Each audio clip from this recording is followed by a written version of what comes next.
పోలీస్గా అప్పు, best writer award తీసుకుని కళ్యాణ్ ఇంటికి తిరిగి రావడంతో ఆనందంలో కావ్య, ధాన్యలక్ష్మి, రాజ్, అపర్ణ, సీతారామయ్య. షాక్లో రాహుల్, అనామిక, రుద్రాణి. ఇంతకు ఏం జరిగింది? బెస్ట్ రైటర్గా కళ్యాణ్కి అవార్డు ఎలా వచ్చింది? మరి తను ఎక్కడైతే పనిచేస్తున్నాడో ఆయన కళ్యాణ్ని ఎక్స్పోజ్ అవ్వనిచ్చాడా? మరి అప్పు పోలీస్గా తిరిగి వచ్చింది. మరి ఇప్పుడు అప్పు పోస్టింగ్ ఎక్కడ పడింది? ఏ కేసు సాల్వ్ చేసింది? ఇదంతా కూడా వీడియోలో చూసి తెలుసుకునేద్దాం. బ్రహ్మముడి అప్కమింగ్ ఎపిసోడ్స్లో ఏం జరగబోతోందనేది ముందుగా తెలుసుకోవడానికి వీడియోని లైక్ చేసి ఛానల్ని సబ్స్క్రైబ్ చేసి పక్కనే ఉన్న బెల్ ఐకాన్లో ఆల్ ట్యాప్ చేయండి. మొత్తం మీదకి చూసుకున్నట్లయితే కనుక చాలా తెలివిగా కావ్య, రాజ్ అయితే ఇంట్లో వాళ్ళకి తెలియనివ్వకుండా మొత్తం అన్ని సాల్వ్ చేద్దాం అనుకునేసరికి రుద్రాణి, రాహుల్ మాత్రం ఆ ఉన్న డబ్బుల గురించి ఎక్స్పోజ్ చేయడానికి దొంగతనం చేయటం, ఆ విషయం కాస్త కావ్య, రాజ్ ఇద్దరూ కూడా ఇంట్లో వాళ్ళకి తెలిసేలా చేయటం, ఇదంతా కావాలని చేశానని కవర్ చేసుకోవటం, ఇదంతా జరిగిపోయింది. అయితే ఇక కావ్య, రాజ్ అయితే ఆ డబ్బుల్ని స్వరాజ్ ఇండస్ట్రీస్ కంటే కూడా నాకు ఏది ఎక్కువ కాదు, దాన్ని కాపాడుకోవడానికే ఉపయోగిస్తున్నాను అని చెప్పి ఒక హింట్ ఇచ్చి వదిలేశాడు రాజ్. అయితే ఇక ఇంట్లో వాళ్ళంతా ఏదో జరుగుతుంది ఏదైనా కానీ వాడు అడిగినట్టు 3 నెలలు టైం ఇచ్చి ఊరుకుందాం అని చెప్పేసి అనుకుంటారు. ఇక ఈ 3 నెలల గడువులోనే స్వప్న డెలివరీ అవ్వడం, ఆడపిల్లకి జన్మనివ్వడం జరిగిపోతుంది. ఇట్నుంచి వచ్చేసి పోలీస్గా అప్పు పూర్తిగా తన ట్రైనింగ్ కంప్లీట్ చేసుకుని ఓత్ తీసుకుని వచ్చేస్తుంది. తన ఉన్నటువంటి ప్రెమిసెస్లో అంటే వాళ్ళు ఉన్నటువంటి ఊరికి దగ్గరలోనే అప్పుకి పోస్టింగ్ కూడా వస్తుంది. ఇలా రావడంతో ఇక కళ్యాణ్ దగ్గరకు వస్తుంది అప్పు. కళ్యాణ్ చాలా సంతోషిస్తాడు. అప్పుని చూసి గర్వంగా ఉంది అంటాడు. కాదురాబాయ్, నిన్ను చూసి నాకు గర్వంగా ఉంది. భార్యని, ఇంట్లో వాళ్ళందరినీ ఎదిరించి మొత్తానికి ట్రైనింగ్కి పంపించి ఒక పోలీస్ని చేసావు, నువ్వు చాలా గ్రేట్ అంటూ ఉండగానే కనకం కృష్ణమూర్తి వచ్చి మొత్తానికి దాని కలని నెరవేర్చావు బాబు, నీకంటే మంచి భర్త నా కూతురికి ఎక్కడ దొరుకుతాడు చెప్పు అని చెప్పేసి కృష్ణమూర్తి అంటాడు. కళ అన్న తర్వాత మొత్తం మీద అయితే చాలా సంతోషంగా అందరూ కూడా నడుస్తున్నటువంటి ఈ టైంలోనే కళ్యాణ్ ఇక తన రైటింగ్స్ గురించి ఆలోచిస్తూ ఉంటాడు. అలా ఆలోచిస్తున్న టైంలో ఇక ఎవరైతే రైటర్ దగ్గర కళ్యాణ్ పనిచేస్తున్నాడో ఆయన 3 సంవత్సరాల అగ్రిమెంట్ తీసుకున్నాడని చెప్పేసి అప్పు తెలుసుకుంటుంది. ఆ డబ్బు తీసుకుని అప్పుని ట్రైనింగ్కి పంపించాడని తెలుసుకుని షాక్ అయిపోతుంది. ఎందుకు నాకు ఇలా అబద్ధం చెప్పావు, ఎందుకు నువ్వు ఈ విషయాన్ని నా దగ్గర దాచిపెట్టావు అంటూ ఉంటే, తప్పలేదు, దాయకి ఏం చేయమంటావు చెప్పు అని చెప్పేసి అంటాడు ఇక కళ్యాణ్. అయితే ఆ మాటలు విన్నటువంటి అప్పు, నా కోసం ఇంత ప్రేమేంద్రబాయ్ నీకు అంటే, ప్రేమే మరి, నీకోసం కాక ఎవరి కోసం నేను ప్రేమను చూపిస్తాను చెప్పు, నీకు నా మీద ఉన్న ప్రేమను చూసి పెళ్లి చేసుకున్నాను. అనామికలా నువ్వు నన్ను మోసం చేయలేదు సరికదా, నా కోసం ఇంట్లో అందరినీ ఎదిరించడానికి కూడా సిద్ధపడిపోయావు, నీ ప్రేమను త్యాగం చేయడానికి కూడా సిద్ధపడిపోయావు. అలాంటి నేను వదులుకోగలనా, పెళ్లి చేసుకుని అలా ఏమీ పనికిరాని దానిలాగా అలా కూర్చోబెట్టగలనా అని చెప్పి కళ్యాణ్ అంటాడు. ఇలా మాట్లాడుతున్నటువంటి కళ్యాణ్ మాటలతోటి అప్పు అయితే చాలా ఎమోషనల్ అయి కళ్యాణ్ని పట్టుకుని ఏడ్చేస్తుంది. ఇక ఇక్కడేమో ఈలోపు కావ్య, రాజ్ ఇద్దరూ కూడా 3 నెలలు గడువు గడిచిపోయింది కాబట్టి ఇంట్లో వాళ్ళకి డబ్బుల గురించి లెక్క చెప్పాలి అని చెప్పి రుద్రాణి మొదలు పెడుతుంది. చెప్పమ్మ కావ్య, అయిపోయింది కదా 3 నెలల గడువు, మీ అక్క ఆడపిల్లని ప్రసవించేసింది కూడా, ఇప్పుడు నువ్వు మీ ఆయన కలిసి ఇప్పటి వరకు ఏం చేశారో, ఆ డబ్బంతా ఏమైందో లెక్క చెప్పాలి అంటూ ఉండగానే లోపు కళ్యాణ్కి కాల్ వస్తుంది. సీతారామయ్య గారికి స్పృహలోకి వచ్చారని చెప్పి కళ్యాణ్ వెంటనే రాజ్కి కాల్ చేసేసరికి రాజిక సీతారామయ్య గారి దగ్గరికి వెళ్తాడు. అక్కడికి వెళ్ళి సీతారామయ్య గారిని తీసుకుని ఇంటికి వస్తాడు. అలా ఇంటికి వచ్చిన తర్వాత కళ్యాణ్ని, అప్పుని కూడా ఇంటికి రమ్మంటే, వస్తాంలే అన్నయ్య ఇప్పుడు కాదు అనేసి ఇక సీతారామయ్యని ఇంటికి పంపించేసి వెళ్ళిపోతాడు కళ్యాణ్.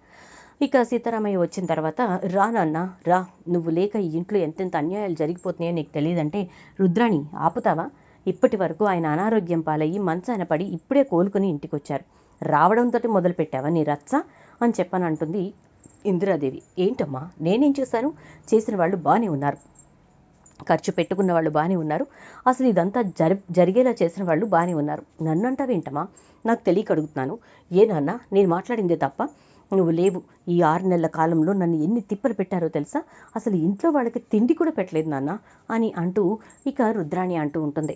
ఏ నువ్వు తినలేదా, ఈ 6 నెలలు తిండి తినకుండానే బ్రతికేశావా అంటాడు ప్రకాశం. తిన్నాం, అదిగో ఆ బయట పశువులు తింటున్నాయి గడ్డి, మేము తిన్నాం అంతే, అంతకుమించి ఏముంది నాన్న, డైనింగ్ టేబుల్ మీద ఏ రోజైనా ఒకే ఒక్క కూరతో మనం భోంచేసామా అని అంటే, చేశాము రుద్రాణి, ఎప్పుడంటే నేను మీ అమ్మ పెళ్ళైన కొత్తల్లో ఒక్క కూరతోనే భోజనం చేశాం.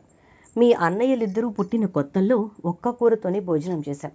మనం స్వరాజ్ ఇండస్ట్రీస్ సంస్థని మొదలు పెట్టడానికి ముందు కూడా ఒక్క కూరతోనే భోజనం చేశాం. ఏమపర్ణ, నువ్వు ఈ ఇంటికి వచ్చినప్పటికీ ఎన్ని రకాల కూరలు వండుకునేవాళ్ళం అంటే, అవును మామయ్య గారు, ఒక్క రకం కూరతోనే వంట చేసుకునేవాళ్ళం అని చెప్పని అంటుంది. మేమేమి పుట్టిందే బంగళాల్లో కాదమ్మా. స్వరాజ్ పుట్టిన తర్వాతే ఈ ఇంట్లో బాగా లక్ష్మీ సిరి కలిసొచ్చింది. అందుకోసమే కంపెనీకి స్వరాజ్ ఇండస్ట్రీస్ అని పేరు పెట్టాను. అప్పటి వరకు నడుస్తూ ఉంది, బాగానే ఉంది, పర్వాలేదు అనుకున్న బిజినెస్ సడన్గా రాజ్ పేరు ఎప్పుడైతే పెట్టామో దాంతో అందుకుంది. ఒక రకంగా కాదు, ఈ సిటీలోనే ద బెస్ట్ కంపెనీగా, ద బెస్ట్ జ్యువెలరీ షోరూమ్గా మనదే ఎదిగింది. అంతలా నేను కృషి చేశాను, అంతలా వాడి పాదం కలిసొచ్చింది. అలాంటి వాడిని ఈరోజు నువ్వు మాట్లాడుతున్నావా ఏంటి? ఒక్క రకం కూర వేసి పెట్టారా? నువ్వు ఎవరి కూతురువో నీకు తెలుసు కదా. మరి ఆ ఇంట్లో ఎన్ని రకాల కూరలు తిన్నావు? ఇక్కడికి వచ్చంటే ఎన్ని రకాల కూరలు తింటున్నావు అని చెప్పానంటే, ఇప్పుడు కూరల గురించి కాదు నాన్న డిస్కషన్. అసలు డబ్బంతా ఏమైంది? కంపెనీ అకౌంట్లో డబ్బులు లేవు. నీకు డబ్బు కట్టడానికి అంటే హాస్పిటల్ బిల్లు కట్టడానికి కావ్య నగలు తాకట్టు పెట్టారు తెలుసా అని అంటే, బంగారం చేయించేది ఊరికి అలంకారంలాగా వేసుకు తిరగడానికి కాదు రుద్రాణి, అవసరానికి తాకట్టు పెట్టుకోవడానికే అనగానే, ఆ కర్మ మనకేంటి నాన్న, మనకు ఆ కర్మ ఎందుకు పట్టింది అంటే, నా వల్ల పట్టింది అంటాడు. ఒక్కసారిగా రాజ్ తాతయ్య అని చెప్పానంటే, అవును రాజ్, నిజం బయట పెట్టకుండా నువ్వెందుకు ఇన్నాళ్ళు అసలు నీలో దాచుకున్నావు? నువ్వెందుకు ఇన్నాళ్ళు ఈ మదనాన్ని, ఈ బాధని, ఈ నీ మనసు పడుతున్నటువంటి వేదనని నీలోనే దాచుకున్నావు? దాన్ని తీసుకెళ్ళి మళ్ళీ కావ్యకి పంచావు. అసలు నువ్వు కావ్యకి పంచాల్సిందేంటి? సంతోషాన్ని, సుఖాన్ని, సరదాలని. అలాంటివన్నీ వదిలేసి బాధ్యతలు పంచావు, బాధలు పంచావు, అప్పులు పంచావు. ఆ అప్పుల బాధల్ని తీర్చటానికి కావ్య పడ్డ తపన అంత ఇంత కాదు. నాకు తెలుసు రాజ్, ఎందుకంటే 100 కోట్ల రూపాయల అప్పు తీర్చటం అంటే మాటలా అంటూ ఉండగానే కళ్యాణిక వచ్చి గుమ్మంలో నుంచుంటాడు. ఒక్కసారిగా అందరూ షాక్ అయిపోతారు. ఇట్నుంచి 100 కోట్ల అప్పు అని మాట్లాడటం, అట్నుంచి కళ్యాణ్ అప్పుని తీసుకుని చేతిలో అవార్డుతో రావడంతో షాక్ అయిపోతారు. కళ్యాణ్ లోపలికి వస్తూనే సీతారామయ్య గారి కాళ్ళకి నమస్కరిస్తాడు. తాతయ్య, నేను మీ దగ్గరికి ఈ అవార్డుతో రావాలి అని చెప్పి ఇందాక మీతో రాలేదు. ఈరోజు నాకు అవార్డు ఇచ్చారు. మా రైటర్ గారు నన్ను బయట ప్రపంచం మొత్తానికి తెలిసేలా చేశారు. నేను రాసిన రచనలన్నింటినీ గురించి గొప్పగా చెప్పారు. దాంతో నాకు ఈ అవార్డు ఇచ్చారు. అవార్డు ఫంక్షన్కి మిమ్మల్ని అందరినీ రమ్మనొచ్చు, కానీ అక్కడ అంతమందిలో కంటే ఇక్కడ ఇంతమందిలో నేను ఈ సంతోషాన్ని పంచుకోవటం నాకు ఇష్టం. అందుకే ఆ అవార్డు తీసుకుని మీ దగ్గరికి రావాలనుకున్నాను అని అంటూ, ఇదిగోండి తాతయ్య, అప్పుని పోలీస్ ఆఫీసర్ని చేశాను నా కష్టార్జితంతో అని చెప్పని అనేసరికి సీతారామయ్య చాలా సంతోషపడుతూ ఉంటాడు. సరేలే, మొత్తానికైతే సాధించావు కదా, ఇప్పుడు 100 కోట్ల అప్పు అంట, ఆగు అంటుంది ధాన్యలక్ష్మి. ఏంటి 100 కోట్ల అప్పు అని చెప్పని అంటూ, కళ్యాణ్ అయితే నాకు ఆ విషయం తెలుసు, నువ్వు ఇప్పుడు కొత్తగా దాని గురించి ఎందుకు మాట్లాడుతున్నావు అనగానే, నీకు తెలుసా అంటే రాజ్ వెంటనే అరే కళ్యాణ్ అంటే, ఆగన్నయ్య, తాతయ్య అన్నదే నిజం. అసలు ఈ భారాన్నంతా నువ్వొక్కడవే ఎందుకు మొయ్యాలన్నయ్య? అంత అప్పుని మనం నువ్వు నేను మాత్రమే ఎందుకు ఇబ్బంది పడుతూ తీర్చుకోవాలి? ఇది మన ఆస్తి కాబట్టా? మరి ఆ ఆస్తి గురించి వీళ్ళంతా గొడవ పెడుతున్నారు కదా, ఏ సంబంధము లేని రుద్రాణి అత్తయ్య కూడా గొడవ పెడుతోంది కదా అని చెప్పని అంటాడు కళ్యాణ్. దాంతో ఇక అసలు 100 కోట్లేంటి, అప్పేంటి నాన్న అని సుభాష్ అడిగేసరికి అప్పుడు జరిగింది మొత్తం చెప్తాడు సీతారామయ్య. చెప్పేసరికి మరి ఆ మాట నాకు ముందే చెప్పినట్టయితే అసలు నిన్ను అన్ని అనుమానపు ప్రశ్నలతో ప్రశ్నించాల్సిన అవసరం ఉండేది కాదు, గుచ్చి అడగాల్సిన అవసరం అంతకంటే ఉండేది కాదు కదా రాజ్. మరి ఎందుకు అనవసరంగా నువ్వు ఈ విషయాన్ని బయట పెట్టకుండా, చెప్పకుండా ఇంతలా నువ్వు నీ మనసులో పెట్టుకుని మదన పడుతూ వస్తున్నావు? చెప్పు రాజ్ అని చెప్పని అనగానే, అది ఏమీ లేదు నాన్న, ఇప్పుడు ఈ విషయాన్ని మీ అందరికీ చెప్పటం వల్ల ఏం జరుగుతుంది చెప్పండి, ఏం ఒరుగుతుంది చెప్పండి అని చెప్పని అంటాడు. దాంతో ఇక కావ్య వంక అందరూ తిరుగుతారు. రుద్రాణి అయితే, ఏమ్మా నువ్వైనా చెప్పొచ్చు కదా అంటే, ఎందుకు చెప్పాలి, అయినా మీరెవరని చెప్పాలి, నీకెందుకు చెప్పాలి చిన్నత్తయ్య గారు, మీకు చెప్పాల్సిన బాధ్యత మాకుంది, కానీ చెప్పే పరిస్థితుల్లో మేము లేము. అప్పటికే మీ మనసు అంతా కూడా ఆస్తి ఏమవుతుందో, మాకు వస్తుందో రాదో అనే అనుమానంతో మనసు మదన పడుతూ ఉన్నారు. అలాంటి మీకు ఇంత అప్పుంది అని చెప్తే మీరు బాధపడతారు. బాధే కాదు, ఒక రకంగా గుండాగిపోయినంత పని అవుతుంది. అందుకోసమే చెప్పలేదు. మన ఆస్తి మొత్తాన్ని కాపాడుకున్నాం అని చెప్పని అంటే, అప్పుడు సీతారామయ్య గారు నీ సమర్థత నాకు తెలుసు కాబట్టే నేను ఆ రోజు ఆ పిడుగులాంటి వార్త వినగానే ఏమైపోతానోననే భయమేసి మొత్తం ఆస్తిని నీ పేరుకు నేను ట్రాన్స్ఫర్ చేయించాను.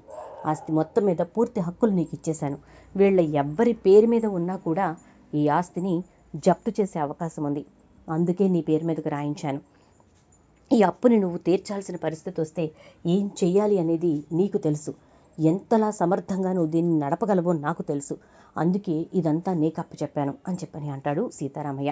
ఆ మాటలతో కావ్య, నా మీద మీరుంచిన నమ్మకానికి చాలా థ్యాంక్స్ మావయ్య, చాలా థ్యాంక్స్ తాతయ్య గారు అని చెప్పేసేసి ఇక వెంటనే సీతారామయ్య కాళ్ళకి నమస్కారం చేస్తుంది. ఇందిరాదేవి వచ్చి, పిచ్చిదానా, ఇంత జరుగుతుంటే కనీసం ఈ అమ్మమ్మకి చెప్పాలనిపించలేదా? నా ఫ్రెండ్షిప్ కట్ చేసేసావా అంటుంది. ఫ్రెండ్షిప్లో సంతోషాలు మాత్రమే పంచాలి, బాధలు కాదమ్మమ్మా అని చెప్పని అంటే, చాలా ఉన్నతంగా ఆలోచిస్తావు కావ్య అని అంటూ నాకు చాలా సంతోషంగా ఉంది. ఒక మనవరాలేమో ఆడపిల్లని శ్రీ మహాలక్ష్మిని ఇంటికి తీసుకొచ్చింది. ఒక మనవరాలేమో చక్కగా పోలీస్ ఆఫీసర్ అయ్యి నా మనవడిని ప్రయోజకుడిని కూడా చేసింది, అవార్డుతో ఇంటికి తీసుకొచ్చింది. ఒక మనవరాలు ఈ ఇంటి బాధ్యతలన్నీ భుజానికి ఎత్తుకుని ఈ కంపెనీని నిలబెట్టి దుగ్గిరాల ఇంటి పేరుని ఎక్కడా కూడా తగ్గకుండా చేసింది. ఇది కదా నా వంశం నిలబెట్టాల్సిన గౌరవ మర్యాదలకి తార్కాణం అని చెప్పి అంటూ ఉంటే, అవును చిట్టి, నిజంగానే సమర్థులైన మనవరాళ్ళు మన ఇంటికి వచ్చారు. వాళ్ళందరి వల్ల మన ఇల్లు ఇంకా ఇంకా పైకెళ్తుంది అంటూ కళ్యాణ్ని, అప్పుని ఆశీర్వదిస్తాడు సీతారామయ్య. మరి రాబోయే ఎపిసోడ్స్లో ఇలా జరగాలని కనుక మీరు కోరుకుంటే వీడియోని లైక్ చేసి ఛానల్ని సబ్స్క్రైబ్ చేసి పక్కనే ఉన్న బెల్ ఐకాన్లో ఆల్ ట్యాప్ చేయండి.